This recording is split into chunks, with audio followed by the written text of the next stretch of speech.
You hear me now? Yeah, we got you. Okay. We can hear you. Okay. Whew.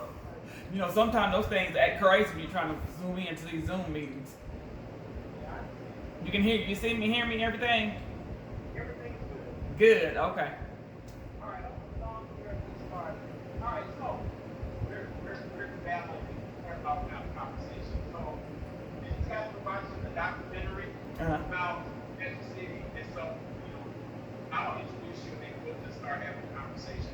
Okay. So I'm always Katrina is the brand manager for Magic City, which is me very interesting because all the issues we talk about in terms of the images and women and sex work and all that, she looks at it from a different perspective. So the outside football, the danger, magic, the family, all of that. So I see the great perspective as we talk about some of these issues about hip hop and sex and gender. So I guess Katrina, just start off and tell us about yourself, tell us your background, and how you got into working for Magic City, and just sort of like what's that like?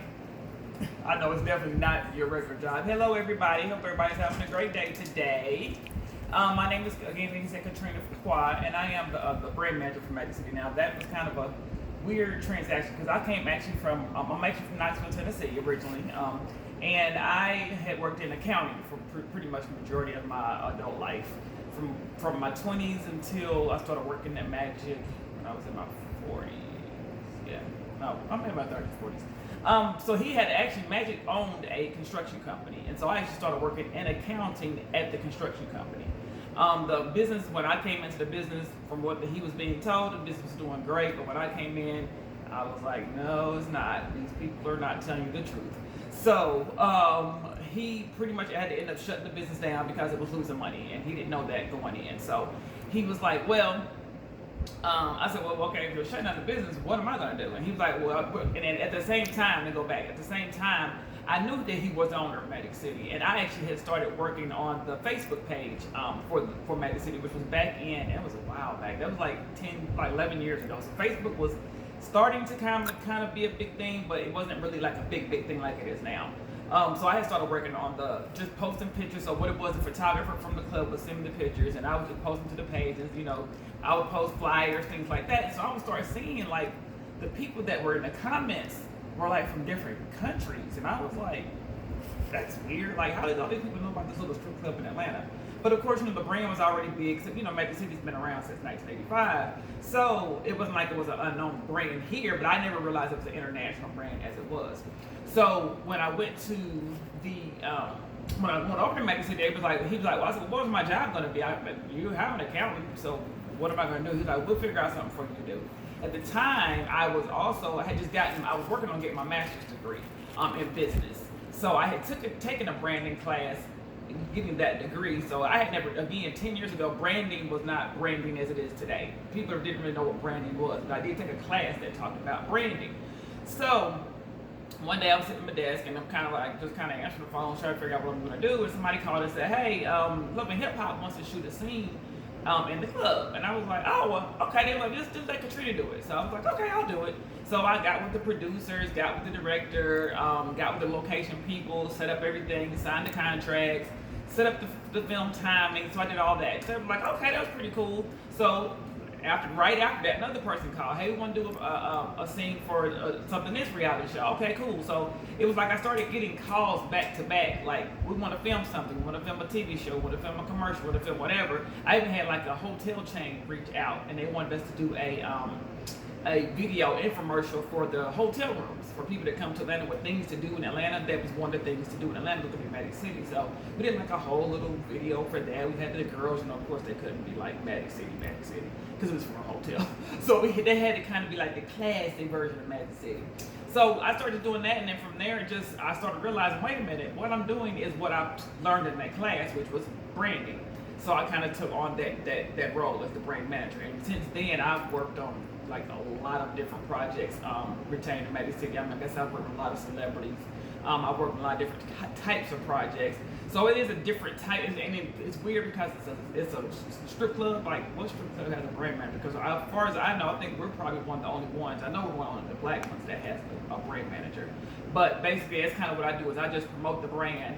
to the outside world. And basically right now, like I try to work on things now that are more like outside of our normal demographic of people, just get a different demographic. So we're doing like different things on different stations that we would have never been on before that we're on now. Talk a little bit about you're working in the industry, like strip clubs. What kinds of things go through your mind? You know how the music is, and some of the lyrics. A lot of times, the lyrics are not, positive for women and negative and degrading. So you're in this environment, girls are dancing to it. What kind of thoughts do you have or conversations sometimes with? And y'all have those conversations about are people wrestling with that? No. Because for the most part, in the strip club, it's not even really about they know the word. And it's so weird because I even have witnessed it myself, and I'm just like, the girls, they know the songs, they know the words, they recite the words while they're dancing. So it doesn't affect them at all. Because in their mind, it's like, they're not talking about me, they're talking about somebody else. But really the more thing in the strip club is the beat. The beat is what is really the drawing factor, and and of course the chorus of the song. If it's really catchy, they're paying more attention to that than what they're technically saying in the words. So the girls, I've never really had conversations with the girls that told me that made them feel degraded at all. Not at all.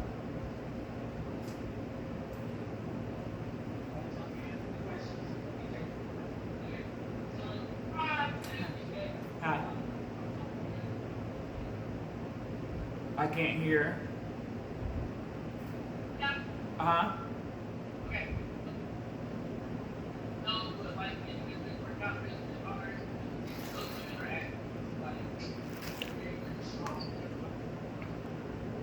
You said, I'm hearing like bits and pieces of what you're saying. What is like the dances, like the workout regimens? What's the dancers' workout regimens? Yeah. It honestly really depends on the girl, because there are some girls that really just are naturally just have a very nice shape. They don't have to do anything. But there are some that they work out, because I of course follow a lot of them on social media, so I see their workouts and they work out hard. It's not like some of them, but the ones who know that their body is basically their product, they're going to take care of their product. So they take care of their skin, they take care of their bodies. But their workout, the ones that do work out, is pretty intense. Like it's almost like it's not an everyday workout. It's at least 3-4 times a week when they do work out. My second question is, I know you were talking about like Not to who? the demographics. The demographics, How women also been doing like what strip clubs and dances, and y'all ever considered like a women's night, like Well, honestly, nowadays it's not even necessary. You don't have to have women's night as a specific night, because we have women all the time. Like that's not even like a thing anymore. Sometimes we have more women in the club than men anyway. That's just that. I think that whole the back in the day where it used to be like it was mostly men with a little bit of women. No, sometimes now we actually have more women than men. Our biggest demographic to me now is the international market. That's kind of where my focus is, the international market. And then of course, like I said, things like I just did a filming on this, what was it, the other day, 2 days ago, for something it's going to be on True TV. It's going to be called 101 Places to Go Before You Die. And it's basically these two comedians that are going around the country to really cool places, and they're just experiencing and documenting their experiences at the place. So Magic City was one of the ones that they documented. So I went on, I spoke with as the brand manager, and we also talked about the food. That's another big thing about that Magic City is known about too, is the food. So they ordered the food, they talked about the food. So those are people that I say that, because one of the guys was a comedian that I know from the Mindy Kaling Project, which is like a super uber, like not really a black show, it's really kind of more like a white show. But and I know him from like those types of shows. But even for him, he's just like, he loved the club. And it's like, those aren't people that you normally back in the day would have never thought about coming to a Magic City. But now it's kind of like the norm now. So that's what I talk about demographics. It's like the demographics now are, it used to be an urban club, is no longer like an urban club. And actually we have nights where there's like, we have a third with what's called Why Not Thursday. And that night is actually predominantly white. Yes. okay, you mentioned the food. The food. That was less. I can't hear. I'm getting clippy. I can't hear what she's saying. You said the food. I heard was the food. Okay, yeah, I noticed on the website. Mm-hmm. Okay, they on pay for reservation. So like, what is the food Like, are people just showing up to eat, or Yes. is it like a restaurant to the side and then it's on the other side of the place? No, so like the question was where's the food come into play with the club? So the club and the kitchen are in the same space. So like and it's really weird because if you've never been in Magic City, people think they're going to come in. It's going to be this big huge place. It's not big at all. It's probably maybe 2 of your classrooms, maybe 3. It's not big at all. And the kitchen is literally just a little window that in one of the walls there's a little cutout that's the kitchen. And you go up to the kitchen now because the food has gotten so much more attention. We actually do have like one of those VIP one of those things, you have the nightclub that has like a VIP thing. We do have a thing kind of cordoned off for people that are just there to order food. So that people will come in. As a matter of fact, that day I was doing the filming for the TV show, I had to get a COVID test, and the lady, she was like, there's people out here, the club isn't open yet, but they're standing outside, they're waiting to come in to order food. There was like 5 people outside that were coming in just to order food. So the kitchen has become so popular that people do come, literally, like I said, it's not for play saying they come for the food, they really are coming for the food. And there's a lot of people that come during the day shift, really. That's our biggest thing with the food, day shift, because there's a lot of people that at 3 o'clock, we open at 3 o'clock, so by the time they get off from work, they stop in to get something to eat before they go home. And plus, also, we just added Gold Belly. You can actually, we ship all over the United States now. And we're also in Atlanta, we're on DoorDash and Uber Eats and all those too. So we even deliver around the city through the food services. Yes.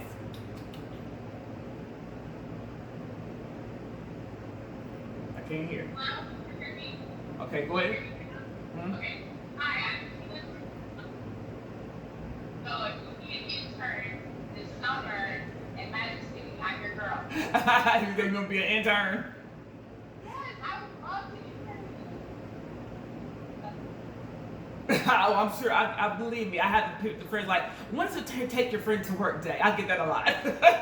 When is that day going to be? Take your friend to work day. But I'm actually not at work right now. I'm actually at home. I've been working at home since the pandemic started. Because right now I'm a current cancer patient, so I'm going through chemo, so I'm immune compromised. So I've actually been doing my whole job from home since the shutdown. So like since March 2020, I've been doing everything that I do from home. I don't go to the only time I go to the club, like I said, if I have something that's a filming or something like that. But otherwise, I'm not at the club anymore. I used to work in the office for the 8 years I was there, but for the past 2 years I've been at home. Well, my question was about. I can't. Wait a minute. I didn't hear the first part. What'd you say? Okay, about social media. Social media. Okay. Rich channels, you shape the image of Magic City. Like, are you doing all social media platforms? I see your Instagram, but are you like TikTok and like how does social media play into reshaping how Magic City is viewed by the public? Okay, so right now, for social media wise, we're only on TikTok on Instagram and Facebook. We haven't really, which I'm not the person that does that part of the social media is done by somebody else, but they haven't really, I think, which I've suggested, I think we should definitely be on like TikTok and those types of things, but it just takes the commitment of somebody actually getting on there, running the page and doing all that, so they haven't invested the time it takes to get in there, but I do think that we definitely, nothing else, we need to have at least a TikTok page. And we're looking to do that soon. Somebody else? Okay, can you hear Hi. me? Now, when you all speak, do this. Say, can you hear me? And then say the first part of your sentence to make sure I heard it. And then if I didn't, then you have to repeat it, okay? Because it's choppy. Okay, so I have 2 questions. Mm-hmm.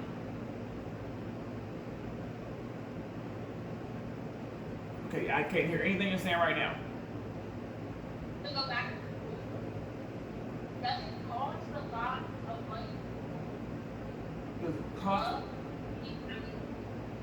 You said does it cost a lot of money to what? to get into the club. To get into the club. How much does it cost to get into the club? Wait a minute, hold on, guys. Okay. Did it unmute?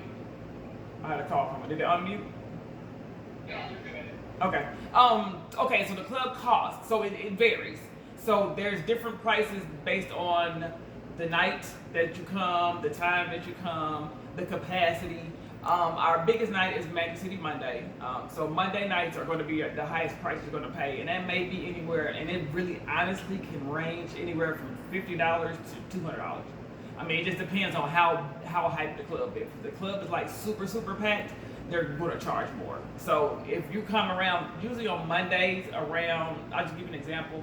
On a usual Monday, if it's a really busy Monday, around about 1 o'clock is when it gets really busy, which is really weird because the club closes at 3, so I understand why you would pay to come somewhere for 2 hours, but people do it.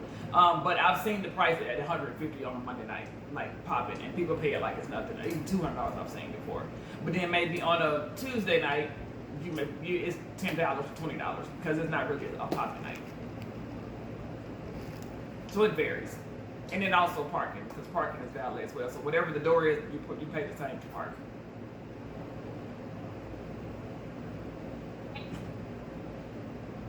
What's that?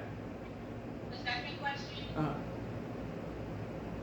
the music doesn't bother the women so much. Understandable because I mean, like we all listen to those songs. Right. Mm-hmm. But is there any homework out there stuff? You say like the biggest challenges that they face in the club, and like what do the actual owners of the club, like the people running it, do to, I guess, help us with those problems? Or like if there's an issue, like say like a person in the club who's like doing too much or anything, like how do those kind of situations play? Okay, just one thing in time. Okay, so the owner of the club, it's been the same owner since 1985, which is my boss. That's who I work for. His name is Michael Barney. He's been owning the club since 1985. Great man, black owned, black guys. It's a family run business. So it's not like a corporation. And like I said, he likes that. He likes the fact that it's one owner, one location. A lot of people say, why is it only one? He likes the exclusivity of having just the one. He handles things in the club like honestly, a lot of people, a lot of dancers, a lot of people, everybody pretty much that works there kind of looks at him as like a father figure. Like I even look at him like that. He's kind of like my father figure. He's a great guy. It's not like he's a person that's just using people and trying to get over on people. Not at all. Like he's paid people's tuition. He's paid people's hospital bills. He's paid people's mortgages. He's just that guy. He's just an all around good guy. And that's why he has so many blessings himself. As far as things that happen in the club, as far as like altercations, that will be handled by security. We have a lot of security. We have to have a lot of security because it's a very tight space. But there's probably at least on a Monday night we may have about 20 people on the inside just security because it's really crowded. There's a lot of people to try to manage in that small space. So the security handles anything that's handled in the club as far as like something going on in the club. Next.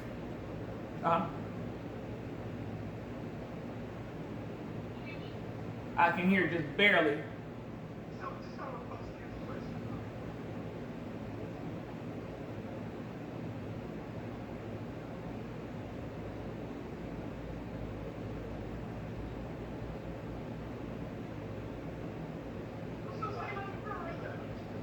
Yeah, like whoever has like a mic, right? Yeah, whoever like is closest to the mic. Yeah, I can hear you now. I was gonna say, are the girls, or is there like a lot of in and out? We call it a big brand. As far as turnover, as far as to my dancers that come to work, that come to dance. Yeah, the turnover is pretty. It's for a strip club. I think it's the norm because you have a lot of girls that come for different reasons, for different seasons. The hiring process is like you kind of come in, we talk to you, find out who you are, get know a little bit about you. We can do a body check on you, see what you look like without your clothes on, because of course you would be amazed how many people don't look the same in the clothes and out of clothes. Because there's been plenty of times where it's like they'll come in, you're like, oh, okay, and they take their clothes off. You're like, oh my God, yeah. So yeah, no. But as far as the girls the turnover, I would think it would be the same as any strip club. It's not like it's a regular job. You know what I mean? It's kind of a job where we just got to the point in the past couple of years where they actually have schedules, they clock in, they clock out. Most clubs don't do that. It's kind of like a free-for-all. You kind of work when you want to, but we have more of a structure than most other places do because of we had a lawsuit that was taken against us, so we had to actually put more structure into place. So like I said, they get they're W-2 employees. They clock in, they clock out, they have schedules. So that makes it a little bit, a whole lot easier for us to kind of manage them. And it does, like you said, now we get to the point to where, well, if you did no call, no show 3 times, and you're terminated. I mean, so that does make a difference. Is the fact because we do have like rules that are in place. And do you think that it's positive on the brand, like, you know, when people want to check the club, they know like they Not necessarily because people outside the club wouldn't know. They wouldn't know the inner workings of the club. They wouldn't know, like nobody knows that they clock in or clock out. No customers wouldn't know that. Yeah. Thank you.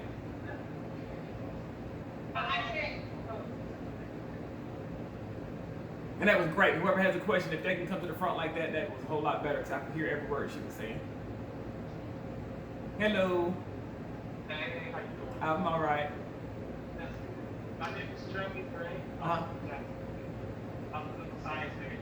Uh-huh. And I have 2 questions. My first question is, you know, based upon your experiences, how would you respond to the buzz of the work was degrading for women, Mhm. and also say that the work is real work?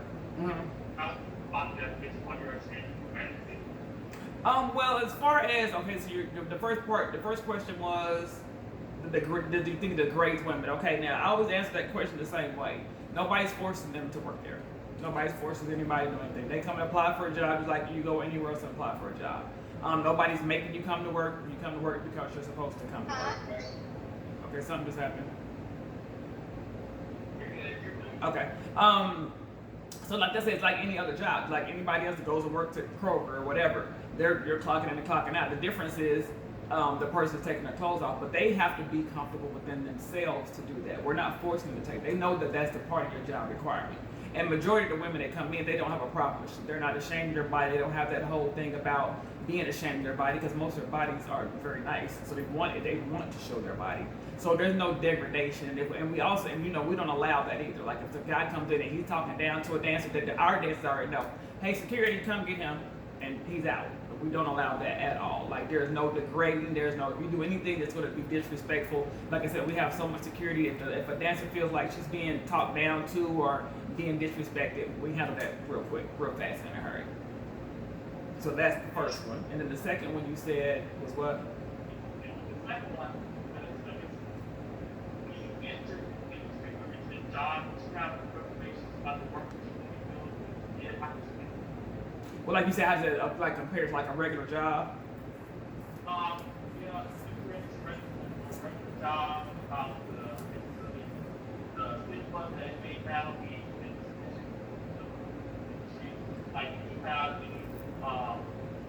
ethnographic, got it all, how to talk that.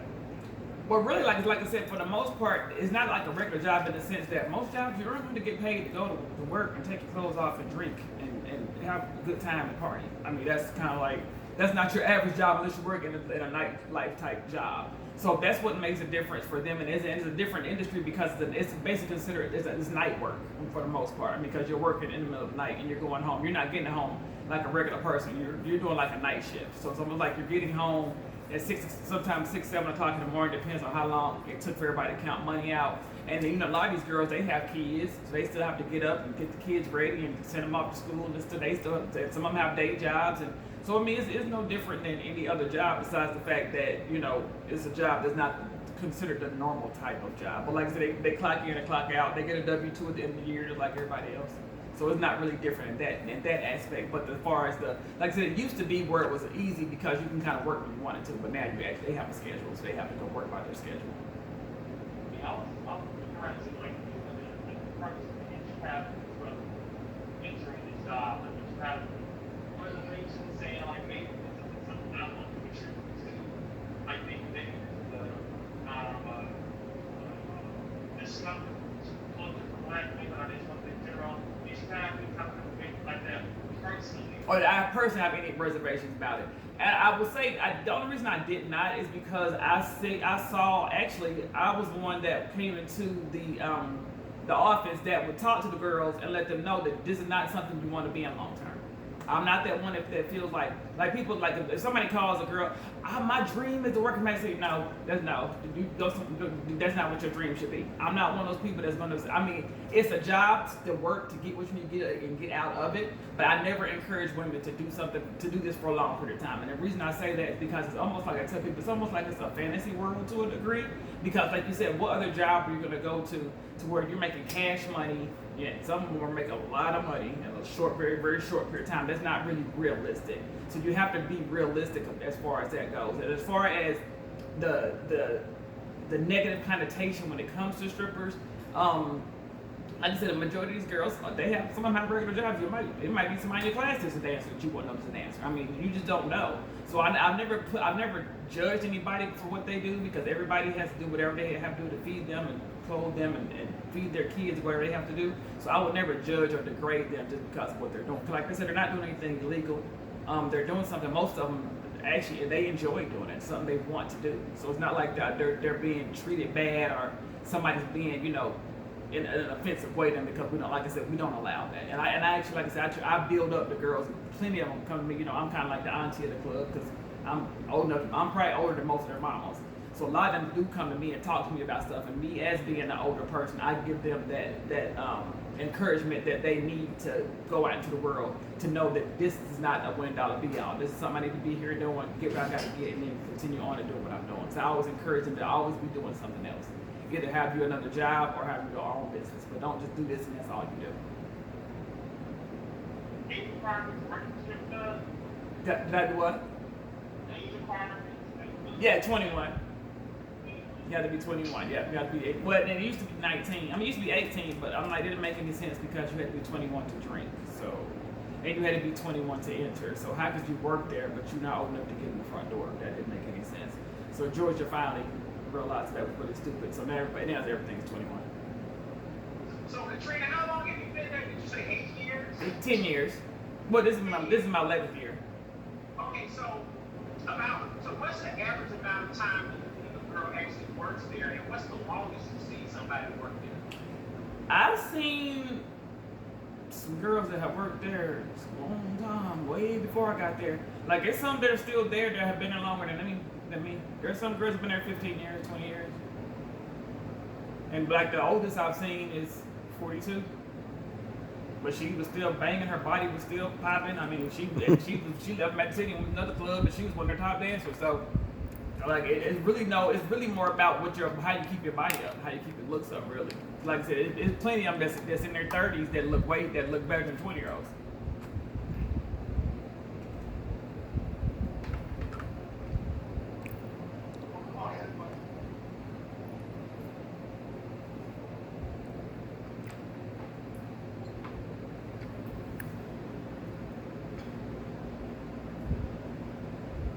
Hello. Okay. Can you take your mask down so I can hear you? Okay. So my question is, how does like the job application process? I was going through the website and looking through the pictures, and I see a lot of lighter skin women and a lot of white women, but I don't see as many dark skin women, especially for the black business. And I don't see are on the heavier side.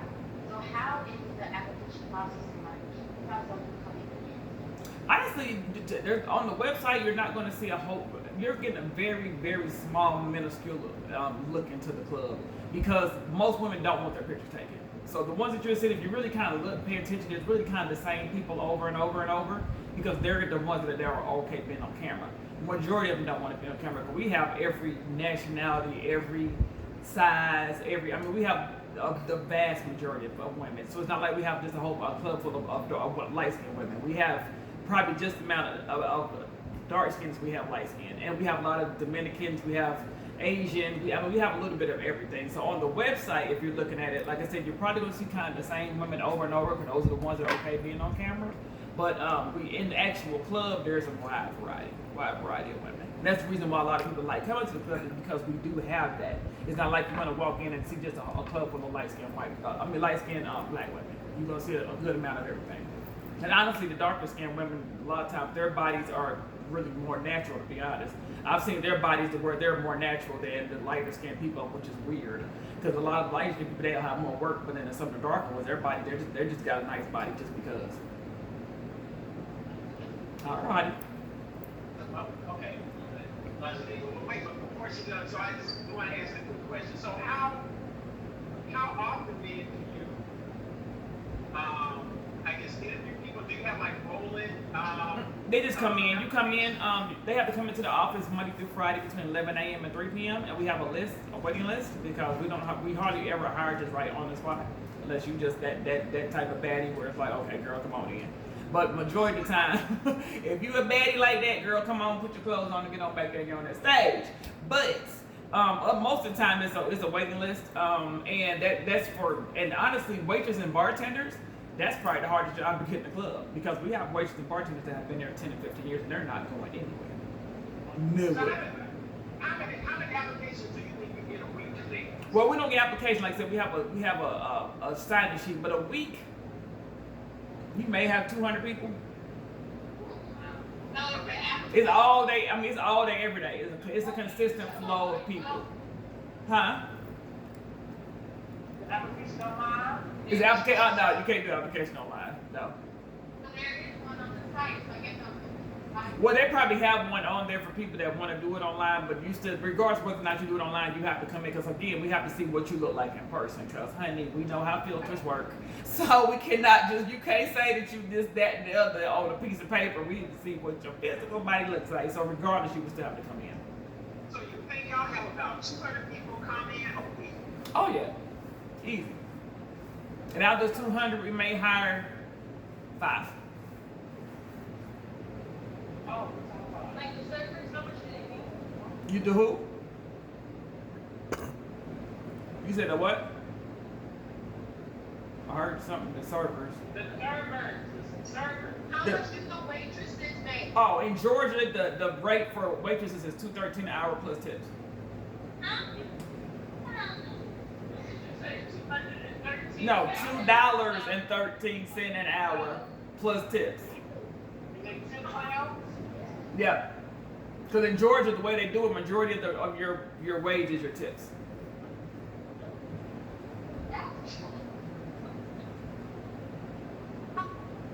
Take your mask off so I can hear you, please. Thank you. Hi, we I can hear you. Gary before you came on the film, and how is the lunch divvied up? Because the money's just on the floor at the end of the night. So how do you decide which hand to Guess what? Money. That has been the biggest argument since I've been there. It literally has been the biggest argument since I've been there. Because there's no way to tell. I mean, there's just no way to tell. This guy had this girl dancing in front of him. There's no way for her to collect. Because, of course, they're throwing money everywhere. So it's not like it's all landing in front of her. That's why a lot of girls, they ask guys, pay me in my hand. They don't want to get that money thrown on the floor. But majority of guys, when they want to boss and, show what they got, it's a whole fake and phony thing that they're doing. But yeah, they want to be seen as the boss, so they throwing the money up. So basically, all the girl can do that, if she's dancing for this